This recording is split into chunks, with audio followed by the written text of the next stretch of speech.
Hi ಎಲ್ರಿಗೂ ನಮಸ್ಕಾರ. Welcome to my channel Sujata fashion. So ಇವತ್ತಿನ ವಿಡಿಯೋದಲ್ಲಿ ನಾನು ಇದು ಏನಂತಾರೆ ಲೈನಿಂಗ್ ಬ್ಲೌಸಿಗೆ ಯಾವ ರೀತಿಯಾಗಿ ನಾವು ಪೈಪಿಂಗ್ ಮಾಡೋದು ಅನ್ನೋದನ್ನು ಈ ವಿಡಿಯೋದಲ್ಲಿ ತೋರಿಸ್ಕೊಡ್ತಿದ್ದೀನಿ. ಎಷ್ಟೊಂದು ಜನ ಪೈಪಿಂಗು ಉಲ್ಟಾ ತಿರುಗತ್ತೆ, ಪೈಪಿಂಗು ನಾವು ಯಾವ ರೀತಿ ಕಟ್ಟಿದರೂ ಕೂಡ ಉಲ್ಟಾ ತಿರುಗತ್ತೆ ಅಂತ ಕೆಲವೊಬ್ಬರು ಹೇಳ್ತಾ ಇರ್ತಾರೆ. ಸೊ ಅವರಿಗೋಸ್ಕರ ಈ ಒಂದು ವಿಡಿಯೋ. ಬಿಗಿನರ್ಸ್ಗೆ ತುಂಬಾ ಪೈಪಿಂಗ್ ಅನ್ನೋವಂಥದ್ದು ಟರ್ನ್ ಆಗ್ತಾ ಇರುತ್ತೆ. ಸೊ ಹಾಗಾಗಿ ನಾವೊಂದು ಈ ರೀತಿ ಮೆಥಡಲ್ಲಿ ಹೇಳ್ಕೊಡ್ತಾ ಇದ್ದೀನಿ. ಈ ರೀತಿ ಟ್ರೈ ಮಾಡಿ ನೋಡಿ, ನಿಮಗೂ ಕೂಡ ಫಿನಿಶಿಂಗ್ ನೀಟಾಗಿ ಬರುತ್ತೆ. ಯಾವುದೇ ಕಾರಣಕ್ಕೂ ಪೈಪಿಂಗ್ ಅನ್ನುವಂಥದ್ದು ಉಲ್ಟಾ ಆಗಲ್ಲ. ಸೊ ಬನ್ನಿ ಹಾಗಾದರೆ ವಿಡಿಯೋ ಸ್ಟಾರ್ಟ್ ಮಾಡೋಣ. ಹಾಗೆ ವಿಡಿಯೋ ಸ್ಟಾರ್ಟ್ ಮಾಡೋದಕ್ಕಿಂತ ಮುಂಚೆ ನನ್ನ ಚಾನಲ್ನ ಯಾರು ಇನ್ನೂ ಸಬ್ಸ್ಕ್ರೈಬ್ ಮಾಡ್ಕೊಂಡಿಲ್ಲ, ಪ್ಲೀಸ್ ಸಬ್ಸ್ಕ್ರೈಬ್ ಮಾಡ್ಕೊಳ್ಳಿ. ಹಾಗೆ ಪಕ್ಕದಲ್ಲಿರೋ ಬೆಲ್ ಐಕಾನ್ ಕ್ಲಿಕ್ ಮಾಡಿ. ನೋಡಿ, ಈಗ ಈ ರೀತಿಯಾಗಿ ನಾನು ಪೈಪಿಂಗಿಗೆ ಕ್ರಾಸಾಗಿ ಪಟ್ಟಿನ ಕಟ್ ಮಾಡ್ಕೊಂಡಿದ್ದೀನಿ. ಸೊ ಕ್ರಾಸಾಗಿ ಯಾವ ರೀತಿ ಕಟ್ ಮಾಡೋದು ಅನ್ನೋದನ್ನ ನಾನು ಹಿಂದಿನ ವಿಡಿಯೋಗಳಲ್ಲಿ ತೋರಿಸಿದ್ದೀನಿ. ಓಕೆನಾ? ಅದನ್ನು ನೋಡಿಲ್ಲ ಅಂದರೆ ನೋಡಿ. ಯಾವುದೇ ಕಾರಣಕ್ಕೂ ಸ್ಟ್ರೈಟ್ ಮಾತ್ರ ನೀವು ಬಟ್ಟೆನ ಕಟ್ ಮಾಡೋಕ್ಕೆ ಹೋಗಬೇಡಿ. ನಾನು ಎಷ್ಟು ಇಂಚಿದು ಕಟ್ ಮಾಡಿದ್ದೀನಪ್ಪ ಅಂತಂದರೆ ನೋಡಿ, 1 ಇಂಚಿದೆ. ಸೊ ನೋಡ್ತಾ ಇರ್ಬೋದು, 1 ಇಂಚಿಂದು ಬಟ್ಟೆನ ಪೈಪಿಂಗಿಗೆ ಕಟ್ ಮಾಡ್ಕೊಂಡಿದ್ದೀನಿ. ಓಕೆನಾ? 1 ಇಂಚಿಗೆ ಪೈಪಿಂಗ್ನ ಬಟ್ಟೆನ ಕಟ್ ಮಾಡಿಕೊಂಡು ನಂತರ ನೋಡಿ ಒಂದೊಂದೇ ತೋರಿಸ್ತೀನಿ. ಸೊ ಈ ಕ್ರಾಸ್ ಏನಿದೆ ಅಲ್ವಾ ಬಟ್ಟೆ, ಒಂದು ನಿಮಿಷ ಇನ್ನೊಂದು ಸ್ವಲ್ಪ ಈ ಕಡೆ ಮಾಡಿ. ಓಕೆನಾ? ನೋಡಿ, ಈ ಕ್ರಾಸ್ ಈ ರೀತಿ ಕ್ರಾಸ್ ಆಗಿದೆಯಲ್ಲ, ಸೊ ಆ ಕ್ರಾಸಿಗೆ ನೋಡಿ ಈ ರೀತಿಯಾಗಿರುವಂಥ ಕ್ರಾಸ್ ಬೆಲ್ಟನ್ನು ಈ ಥರ ಇಟ್ಟು ಸ್ಟಿಚ್ ಮಾಡಬೇಕು. ಓಕೆನಾ? ನಾವು ಈ ರೀತಿಯಾಗಿ ಇಟ್ಟು ಸ್ಟಿಚ್ ಮಾಡ್ಕೋಬೇಕು. ಈ ರೀತಿಯಾಗಿ ಇಟ್ಟು ಇದ್ರ ಮೇಲೆ ನಾವು ಒಂದು 1/2 ಇಂಚಿಗೆ ಸ್ಟಿಚ್ ಮಾಡ್ಕೋಬೇಕು. ಜಾಸ್ತಿ ಎಡ್ಜಿಗೆ ಮಾಡೋಕ್ಕೆ ಹೋಗಬೇಡಿ. ಈ ರೀತಿ ನಂತರ ಇದನ್ನು ನಾವು ಮತ್ತೆ ಈ ರೀತಿ ಇಟ್ಕೊಂಡು ನಂತರ ಮತ್ತೊಂದು ಕ್ರಾಸ್ ಪಟ್ಟಿನ ಇದನ್ನು ಈ ರೀತಿಯಾಗಿ ಇಟ್ಟು ಈ ರೀತಿಯಾಗಿ ಇದನ್ನು ಈ ರೀತಿಯಾಗಿ ಸ್ಟಿಚ್ ಮಾಡ್ಕೋಬೇಕು. ಓಕೆನಾ? ಈ ರೀತಿಯಾಗಿ ನಾವು ಪೈಪಿಂಗ್ ಬಟ್ಟೆನ ಕ್ರಾಸಾಗಿ ಸ್ಟಿಚ್ ಮಾಡ್ಕೋಬೇಕು. ಇನ್ನೂ ನಿಮಗೆ ಈಸಿಯಾಗೋ ಹೇಳುವಂದರೆ ನೋಡಿ, ಈ ಕ್ರಾಸು ಈ ಕಡೆ ಇದೆ. ಓಕೆನಾ? ಈ ಕ್ರಾಸು ಈ ಕಡೆ ಇದೆ, ಆಪೋಸಿಟ್ ಇದೆ. ನೋಡ್ತಾ ಇರ್ಬೋದು, ಕ್ರಾಸ್ಗಳು ಅಪೋಸಿಟ್ ಇದೆ ಅಲ್ವಾ? ಸೊ ಈ ಅಪೋಸಿಟ್ ಈ ರೀತಿ ಇಟ್ಕೊಂಡು ಇದನ್ನು ಈ ರೀತಿ ಒಂದ್ರ ಮೇಲೆ ಒಂದು ಈ ರೀತಿ ತಂದು ನೋಡಿ, ಈ ರೀತಿ ತಂದು ಇದರ ಮೇಲೆ ಸ್ಟಿಚ್ ಮಾಡ್ಕೋಬೇಕು. ನೀವು ನೀಟಾಗಿ ಅರ್ಥ ಮಾಡಿಕೊಂಡ್ರೆ ನಿಜವಾಗ್ಲೂ ಹೇಳ್ತೀನಿ, ಫಿನಿಶಿಂಗ್ ಸಖತ್ತಾಗಿ ಬರುತ್ತೆ ಪೈಪಿಂಗ್ದು. ನೋಡ್ಕೊಳ್ಳಿ, ಇದು ನಾನು ಯಾವ ರೀತಿ ಸ್ಟಿಚ್ ಮಾಡೋದನ್ನು ತೋರಿಸ್ಕೊಡ್ತಿದ್ದೀನಿ ಅಂತ ನೋಡಿ. ಸೊ ಈಗ ಡಬಲ್ ಸ್ಟಿಚ್ ಹಾಕೊಂಡಲ್ವಾ, ಈಗ ನಾನೇನು ಮಾಡ್ತೀನಿ, ಇದು ತುಂಬ ಬಟ್ಟೆ ಇದ್ದರೆ ಒಂದು ಸ್ವಲ್ಪ ಕಟ್ ಮಾಡ್ಕೊತೀನಿ. ಈ ರೀತಿಯಾಗಿ ನೋಡಿ, ಈ ರೀತಿಯಾಗಿ ಅಂದರೆ ಜಾಸ್ತಿ ದಪ್ಪ ಇದ್ದರೆ ದಪ್ಪ ಆಗುತ್ತೆ. ಸೊ ಆ ಟೈಮಲ್ಲಿ ಕೂಡ ಪೈಪಿಂಗ್ ಅನ್ನೋಂಥದ್ದು ತಿರುಗುತ್ತೆ. ಓಕೆನಾ? ಈ ರೀತಿಯಾಗಿ ನಾನು ರೆಡಿ ಮಾಡ್ಕೊಂಡಿದ್ದೀನಿ. ಈ ರೀತಿಯಾಗಿ. ಓಕೆನಾ? ಈಗ ನಾನು ಪೈಪಿಂಗ್ ಮಾಡೋದು ಯಾವ ರೀತಿ ಅಂತ ಹೇಳ್ತೀನಿ. ಇದಾದಮೇಲೆ ನಾವು ರೆಡಿ ಮಾಡಿದಂತ ನೋಡ್ತಾ ಇರ್ಬೋದು, ನಾನೀಗ ಆಲ್ರೆಡಿ ಫ್ರಂಟ್ ರೆಡಿ ಮಾಡಿ ಬ್ಯಾಕ್ ರೆಡಿ ಮಾಡಿ ಶೋಲ್ಡರ್ನ ಜಾಯಿಂಟ್ ಮಾಡಿದ್ದೀನಿ. ಸೊ ಇವಾಗ ನಾವು ನೋಡಿ ಈ ಥರ ಇಟ್ಕೊಂಡು,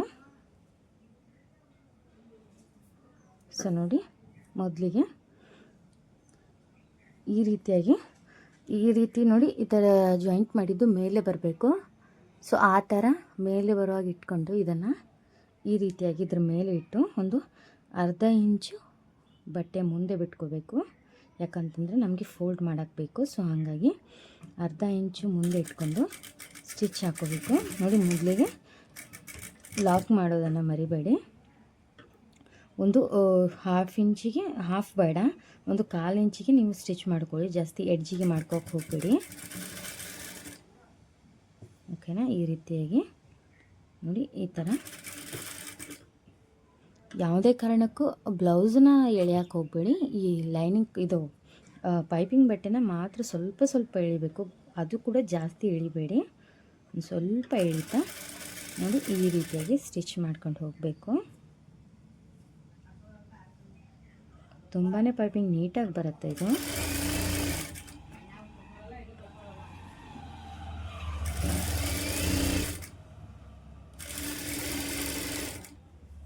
ಈ ರೀತಿಯಾಗಿ ಸ್ವಲ್ಪ ಸ್ವಲ್ಪ ಪೈಪಿಂಗ್ ಬಟ್ಟೆನ ಎಕ್ಸ್ಪ್ಲೇನ್ ಮಾಡ್ತಾ ಸ್ಟಿಚ್ ಮಾಡ್ತಾ ಹೋಗಬೇಕು. ನೋಡಿ ಈ ಥರ ಕರ್ವ್ ಶೇಪಲ್ಲಿ ಇದನ್ನು ಒಂದು ಸ್ವಲ್ಪ ಈ ಥರ ಎಕ್ಸ್ಪ್ಲೇನ್ ಮಾಡಿಕೊಂಡು ಈ ರೀತಿಯಾಗಿ ನೋಡಿ ನಿಧಾನವಾಗಿ ಪೈಪಿಂಗ್ನ ಕೊಡ್ತಾ ಹೋಗಬೇಕು ಬಟ್ಟೆನ.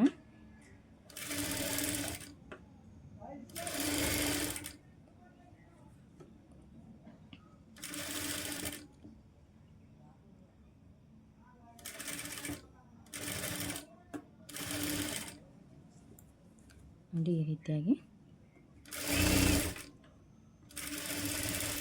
ನೋಡಿ. ಬೇಕಾದರೆ ಈ ಪೈಪಿಂಗ್ ಎಷ್ಟು ಚೆನ್ನಾಗಿ ಬರುತ್ತೆ ಅಂದರೆ ಸೇಮ್ ಪೈಪಿಂಗ್ ಥ್ರೆಡ್ ಹಾಕಿ ಸ್ಟಿಚ್ ಮಾಡ್ತಾರಲ್ಲ, ಸೊ ಅದೇ ರೀತಿಯೇ ಬರುತ್ತೆ ಇದು.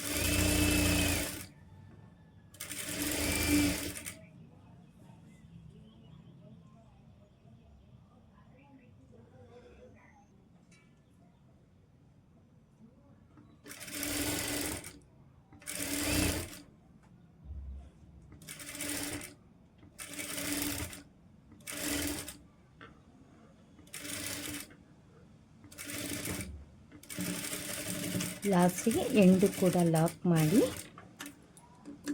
ಇಲ್ಲೂ ಕೂಡ ಒಂದು ಅರ್ಧ ಇಂಚು ಬಟ್ಟೆ ಎಕ್ಸ್ಟ್ರಾ ಬಿಟ್ಟು ಕಟ್ ಮಾಡಬೇಕು. ನೋಡಿ ಅರ್ಧ ಇಂಚು ಎಕ್ಸ್ಟ್ರಾ ಬಿಟ್ಟಿದ್ದೀನಿ. ಈ ಥರ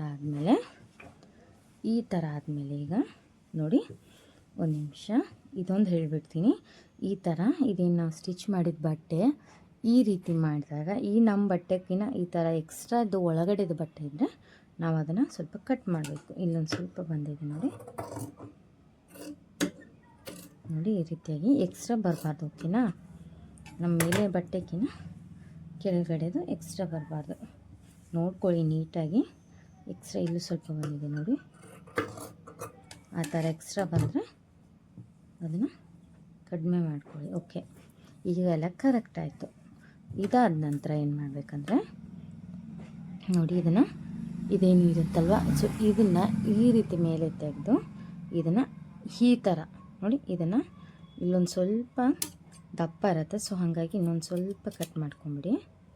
ಅಂದರೆ ಬಟ್ಟೆ ದಪ್ಪ ಇರುತ್ತಲ್ಲ, ಸೊ ಹಾಗಾಗಿ ಇದನ್ನೇನಿರುತ್ತಲ್ವ, ಸೊ ಇದ್ರ ಮೇಲೆ ಈ ರೀತಿ ತಗೊಂಡು ಸ್ಟಿಚ್ ಮಾಡ್ಕೋಬೇಕು. ಇದರ ಮೇಲೆ ಒಂದು ಈ ರೀತಿಯಾಗಿ. ಓಕೆನಾ, ನೋಡಿ ಈ ರೀತಿಯಾಗಿ ಯಾವ ರೀತಿ ಅಂತ ಹೇಳ್ತೀನಿ ನೋಡಿ. ಇದೇನಿರುತ್ತಲ್ವ, ಈ ಕುಳೆ ಇರುತ್ತಲ್ವ, ಇದು ಬಟ್ಟೆ ಇರುತ್ತಲ್ವ, ಸೊ ಇದನ್ನು ಈ ರೀತಿ ಸ್ಟಿಚ್ ಮಾಡಿದಂಥ ಬಟ್ಟೆ ಮೇಲೆ ಈ ರೀತಿ ಇಟ್ಕೊಂಡು ನಾವು ಈ ದಂಡಿಗಿನ ಸ್ಟಿಚ್ ಹಾಕೋಬೇಕು. ಸೆಂಟ್ರಲ್ಲಿ ಹಾಕೋಬಾರ್ದು, ಲಾಸ್ಟ್ ಎಡ್ಜಿಗೆ.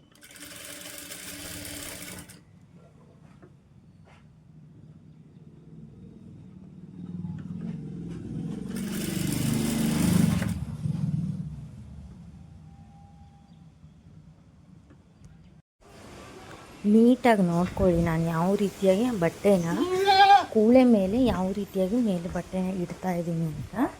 ನೀವು ನೀಟಾಗಿ ನೋಡಿಕೊಂಡ್ರೆ ನಾನು ಹೇಳೋದೇ ಬೇಕಾಗಿಲ್ಲ. ನೀವು ನಾನು ಸ್ಟಿಚ್ ಮಾಡೋ ಮೆಥಡಲ್ಲಿ ನೀಟಾಗಿ ನೋಡಿಕೊಂಡ್ರೆ ಖಂಡಿತ ಅದು ನಿಮಗೆ ಕ್ಲಿಯರಾಗಿ ಅರ್ಥ ಆಗುತ್ತೆ. ತುಂಬಾ ಚೆನ್ನಾಗಿ ಬರುತ್ತೆ ಇದು ಪೈಪಿಂಗು. ನಾನು ಈ ಹಿಂದೆ ಒಂದು ಬೇರೆ ಥರ ಪೈಪಿಂಗ್ ತಿಳಿಸ್ಕೊಟ್ಟಿದ್ದೀನಿ, ಸೊ ಆ ವಿಡಿಯೋ ಕೂಡ ಇದೆ.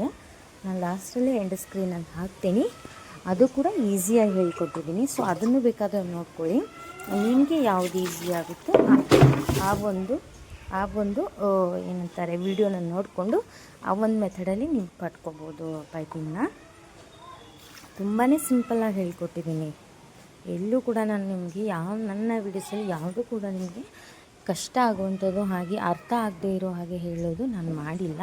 ನನಗೆ ಗೊತ್ತಿದ್ದಷ್ಟು ನಾನು ಅರ್ಥ ಆಗುವ ಹಾಗೆ ಹೇಳಿದ್ದೀನಿ. ಸೊ ನೋಡಿ, ನಾನು ಸ್ಟಿಚಿಂಗ್ ಮಾಡೋ ಮೆಥಡ್ನ ನೀವು ನೋಡ್ಕೊಳ್ಳಿ ನೀಟಾಗಿ. ಯಾವ ಕೈಯಲ್ಲಿ ಯಾವುದನ್ನು ಹಿಡಿತೀನಿ, ಯಾವ ಬಟ್ಟೆನ ಫೋಲ್ಡ್ ಮಾಡ್ತೀನಿ ಅಂತ ನೀವು ನೋಡ್ಕೊಂಬಿಟ್ರೆ ಅಲ್ಲೇ ನಿಮಗೆ ಗೊತ್ತಾಗುತ್ತೆ. ಓಕೆನಾ, ತುಂಬಾ ಈಸಿ ಇದೆ ಪೈಪಿಂಗ್. ಎಷ್ಟೊಂದು ಜನ ಪೈಪಿಂಗಲ್ಲೇ ಬ್ಲೌಸ್ ಕೆಡಿಸ್ಬಿಡ್ತಾರೆ. ಬ್ಲೌಸೆಲ್ಲ ನೀಟ್ ಹೊಲಿತಾರೆ, ಬಟ್ ಪೈಪಿಂಗ್ ಅನ್ನೋವಂಥದ್ದು ಮಾಡಿದ್ಮೇಲೆ ಅದೇನಾಗುತ್ತೆ, ಪೈಪಿಂಗು ಉಲ್ಟಾ ಆಗುತ್ತೆ.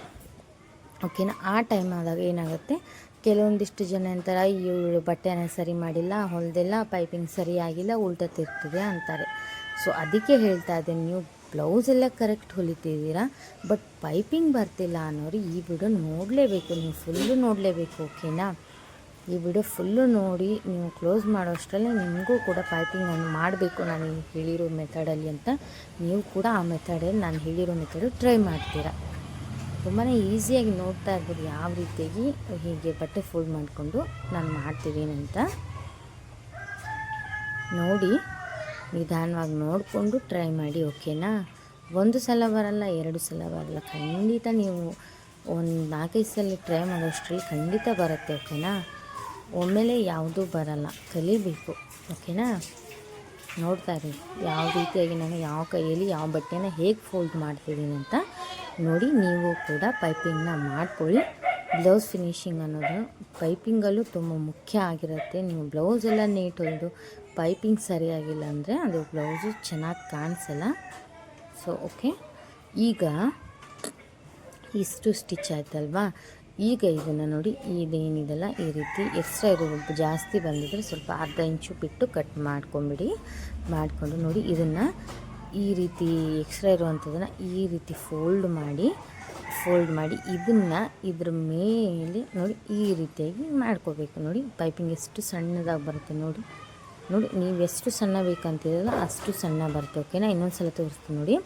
ಬಟ್ಟೆನ ಈ ರೀತಿ ಒಳಗೆ ಫೋಲ್ಡ್ ಮಾಡಿ ಈ ರೀತಿ ಮೇಲೆ ಹಾಕ್ಕೊಂಡು ಸ್ಟಿಚ್ ಮಾಡ್ಕೊಂಡು ಹೋಗಬೇಕು. ಪೈಪಿಂಗ್ ತುಂಬಾ ಚೆನ್ನಾಗಿ ಬರುತ್ತೆ. ನೀವು ಎಷ್ಟು ಸಣ್ಣ ಬೇಕು ಅಲ್ವಾ, ಸೊ ಅಷ್ಟು ಸಣ್ಣ ಮಾಡ್ಕೋಬೋದು. ದಪ್ಪ ಬೇಕು ಅಂದರೆ ದಪ್ಪ ಮಾಡ್ಕೋಬೋದು. ಕೆಲವೊಬ್ಬರು ದಪ್ಪನೂ ಇಷ್ಟಪಡ್ತಾರೆ, ದಪ್ಪ ಬೇಕಾದರೆ ದಪ್ಪ. ನಿಮಗೆ ಎಷ್ಟು ಸಣ್ಣ ಬೇಕಲ್ವ ಅಷ್ಟು ಸಣ್ಣ ಮಾಡ್ಕೋಬೋದು. ನೋಡ್ತಾ ಇರ್ಬೋದು ನಿಮ್ಮ ಹೆಬ್ಬೆರಳು, ತೋರುಬೆರಳು, ಎರಡೂ ಕೈಗಳಿಗೆ ನೋಡಿ ಈ ರೀತಿ ಸ್ಟಿಚ್ಚು ಸೆಂಟ್ರಲ್ಲೇ ಬೀಳಬೇಕು. ಯಾವುದೇ ಕಾರಣಕ್ಕೂ ಬ್ಲೌಸ್ ಪಾರ್ಟ್ ಮೇಲೆ ಬೀಳಬಾರ್ದು, ಓಕೆನಾ? ಸೆಂಟ್ರ್ ಪಾಯಿಂಟಲ್ಲೇ ಬೀಳಬೇಕು. ನೋಡಿ ಈ ರೀತಿ ಸೆಂಟರ್ ಪಾಯಿಂಟಲ್ಲೇ ಸೂಜಿನೇ ನಾವು ಹೋಗಿಸ್ಬೇಕು. ಆಗ ಪೈಪಿಂಗ್ ಅನ್ನುವಂಥದ್ದು ರೌಂಡ್ ಶೇಪಾಗಿ ತುಂಬಾ ಚೆನ್ನಾಗಿ ಬರುತ್ತೆ. ನೋಡಿ ಅದನ್ನು ಪೂರ್ತಿ ರೆಡಿ ಆದಮೇಲೆ ನಾನು ಪೈಪಿಂಗ್ದು ಸ್ವಲ್ಪ ಕ್ಲಿಪ್ ಹಾಕ್ತೀನಿ. ನೋಡಿ ಯಾವ ರೀತಿಯಾಗಿ ಪೈಪಿಂಗ್ ರೆಡಿ ಆಗಿದೆ ಅಂತ ನೋಡ್ಕೊಂಡು ಬನ್ನಿ, ಆಯಿತಾ? ನೋಡಿ ಎಷ್ಟು ಚೆನ್ನಾಗಿ ಬರ್ತಿದೆ ಅಂದರೆ ಪೈಪಿಂಗು. ಈ ರೀತಿ ಪೈಪಿಂಗ್ ಮಾಡೋ ಬ್ಲೌಸು ನನಗೆ ಏನಿಲ್ಲ ಅಂದರೂ 10-20 ಬ್ಲೌಸ್ ಹೊಲಿ ಎಷ್ಟಾಗುತ್ತೆ ಹಂಗಾಗ್ತದೆ ಇದು ಪೈಪಿಂಗು.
ನೋಡಿ ಪೈಪಿಂಗ್ ಈಗ ರೆಡಿ ಆಯಿತು. ಎಷ್ಟು ಸಣ್ಣದಾಗಿ ಎಷ್ಟು ನೀಟಾಗಿ ಬಂದಿದೆ ನೋಡಿ. ಪೈಪಿಂಗು ತುಂಬಾ ನೀಟಾಗಿ ಬಂದಿದೆ. ಎಲ್ಲೂ ಕೂಡ ನಮ್ಮದು ಪೈಪಿಂಗ್ ಅನ್ನೋಂಥದ್ದು ವಿಲ್ಟ್ ಆಗಲ್ಲ. ನೋಡಿ ಎಷ್ಟು ಸಣ್ಣದಾಗಿ ಬಂದಿದೆ. ನಿಮಗೆ ಇದರಲ್ಲಿ ಯಾವ ರೀತಿ ಸಣ್ಣ ಬೇಕು ಅಂದರೆ ಸಣ್ಣ, ದಪ್ಪ ಬೇಕಂದರೆ ದಪ್ಪ, ನಿಮಗೆ ಯಾವ ಒಂದು ಪೈಪಿಂಗ್ ಅಳತೆ ಬೇಕಲ್ವ, ಸೊ ಆ ಅಳತೆಯಲ್ಲಿ ನಿಮಗೆ ನಾನು ಹೇಳೋ ರೀತಿಲಿ ನೀವು ಸ್ಟಿಚ್ ಮಾಡಿದ್ರೆ ಪೈಪಿಂಗ್ ಅನ್ನುವಂಥದ್ದು ನೀಟಾಗಿ ಬರುತ್ತೆ. ಟ್ರೈ ಮಾಡಿ ನೋಡಿ. ನಾನು ಹೇಳೋ ಮೆಥಡಲ್ಲಿ ಖಂಡಿತ ನಿಮ್ಮ ಪೈಪಿಂಗ್ ಮಾಡೋದ್ರಲ್ಲಿ 100% ನಿಮ್ಮದು ಇಂಪ್ರೂವ್ಮೆಂಟ್ ಆಗುತ್ತೆ.